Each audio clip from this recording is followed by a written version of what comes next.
မင်္ဂလာပါခနဲ့သားသမီးမိတ်ဆွေပေါင်းသူတော်ကောင်းတို့မင်္ဂလာအကောင်းတွေဟုတည်းမြမင်္ဂလာအပေါင်းတွေဟုတည်းမြရရှိခံစားနိုင်ကြပါစေကျွန်တော်ဒီနေ့ခနဲ့သားသမီးမိတ်ဆွေပေါင်းသူတော်ကောင်းတို့နော်အခုဒီလိုကျွန်တော်ရှိဗီဒီယိုလာမေးတဲ့ပိတ်သက်တွေထဲမှာနော်ကျမ်းမာရေးမကောင်းနာစီချောင်းစိုးဖြစ်တယ်နော်ခေါင်းတွေကထိုးကြိုက်တယ်နော်အမျိုးမျိုးသောကျမ်းမာရေးမကောင်းတဲ့လူတွေကိုနော်ကျမ်းမာရေးကောင်းဖို့ရည်ရည်တွေကျွန်တော်ပေးနေရပါတယ်အကြောင်းမျိုးကြောင့်နော်ကျွန်တော်ကရုပ်ကစိုးအဋိဌာန်တွေရုပ်ကစိုးရည်ရည်တွေတော့လှုပ်ပေးနေတဲ့အချိန်ခါမှာနော်အခုဒီလိုကျွန်တော်ရှိလာပြီမယ်လဲနော်ကျွန်တော်လည်းမတွေ့ရတဲ့မိတ်ဆွေများအတွက်နော်ကျွန်တော်ရှိလာစရာမလိုဘဲနဲ့ရည်ရည်ချေရဲ့နီးယူလဲကျွန်တော်ပြောပြပါမယ်နော်ဒါကျွန်တော်ရဲ့စေတနာပါနော်အကြောင်းမျိုးကြောင့်မိတ်ဆွေမိမိကိုယ်တိုင်လည်းကောင်းမိမိသားစုတဲကတဦးတယောက်တော်လည်းကောင်းနော်အဖိုးအဖွားညီကိုမောင်နှမဆွေမျိုးသားသမီးပေါ့တယောက်ကျမ်းမာရေးမကောင်းဖြစ်ခဲ့ပဲဆိုရင်နော်ဒီလိုသမော်ဒီလုံးနော်ကျွန်တော်ယူပြပါမယ်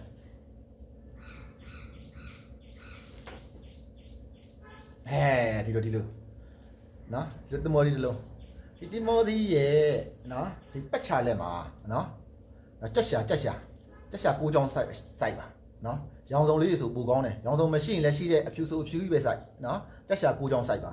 စိုက်ပြီးတော့ဒီသမောသီးရဲ့ဒီအညာပေါ်မှာနော်ဒီမှာဖျောင်းနိုင်ဖျောင်းနိုင်လေးထုံးပါနော်ဖျောင်းနိုင်အနီရောင်ဆိုရင်ပို့ပြီးကောင်းပါတယ်ကျမ်းမာရေးမကောင်းတဲ့အတွက်အနီရောင်ဟာသွေးရဲ့အရောင်နော်သွေးသားလဲပတ်မှုကိုဖြစ်စေနိုင်ပါတယ်နော်အနီရောင်မရှိတဲ့နော်ဒီလိုအဖြူရောင်ပဲထုတ်ပါကျွန်တော်ကဒါနမူနာလုပ်ပြတာပါနော်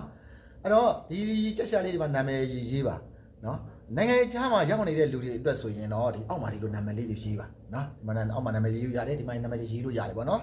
အဲ့တော့ဒီသမောဒီကြက်ရှာရရကိုလုပ်ပါနော်ဒါကျမကြီးကောင်းသွားပါလိမ့်မယ်ဒီလိုဖျောင်းနေလေမိထွန်းပေးပေါ့အိမ်မှာနေတဲ့လူကနေပြီးအစစ်မပြတ်ထွန်းပေးရင်နော်ကျမကြီးမကောင်းဘူးဆိုတဲ့လူဟာကျမကြီးကောင်းသွားပါလိမ့်မယ်ဒီရရဟာကျွန်တော်တီထွန်းထားတာမဟုတ်ပါဘူးဒါကျွန်တော်တို့ပညာသင်ပေးတဲ့အဘဆရာကြီးမင်းသိန်ခါရဲ့နီးဖြစ်ပါတယ်ကဲအကြောင်းမျိုးကြောင့်ကျွန်တော်ရှီကိုလာပြန်တော့လဲကျွန်တော်နဲ့မတွေ့ရတော့မိတ်ဆွေများအတွက်เนาะဧည့်သည်ပရိသတ်များအတွက်เนาะဒီလိုจิตသမောကြက်ရှာရရကိုလှုပ်ခြင်းအပြင်ကျမ်းမာရေးကောင်းစေနိုင်ပါတယ်เนาะဒီမှာကျွန်တော်ကတော့မိသားစုအတွက်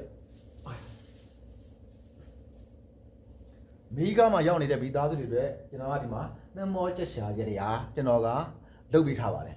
အကြောင်းမျိုးကြောင့်မိမိဟာเนาะအိမ်မှာလုပ်ဖို့အခက်အခဲရှိတယ်အလုပ်ကတစ်ဖက်ကိုယ်ခွဲရလည်းမရှိဘူးဆိုရင်ကျွန်တော်ရှီကိုလှမ်းပြီးတော့အကြောင်းကြားပါနော်ကျွန်တော်မက်ဆေ့ပို့ပေးပါမိတ်ဆွေရှီကနေငွေတပြားတစ်ချက်မှမယူခဲနဲ့ကျွန်တော်ကဒီရရအောင်ကျွန်တော်စီမံပေးပါမယ်နော်ကဲခွန်ဆိုင်မိတ်ဆွေပေါင်းသူတော်ကောင်းတို့နော်ကျမ်းမာချမ်းသာလွင်ဆန္ဒပြေဝကြပါစေဗျာ